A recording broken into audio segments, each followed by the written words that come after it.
Good morning po mga Michaelians. January 19, 2024, 8 a.m. Friday. Dito na po ako sa Arco ng Ilocos Norte from Cavite.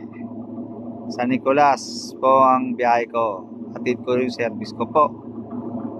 Tapos kumatid, commute ako pabalik. So, ayan po gamit ko. Ayan, Nissan Urban.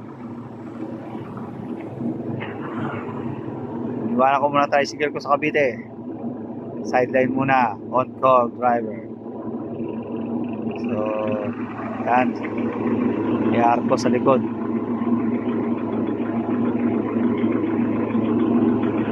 At dumi ng ano. Kaya, tamban. Layo ng biyahe.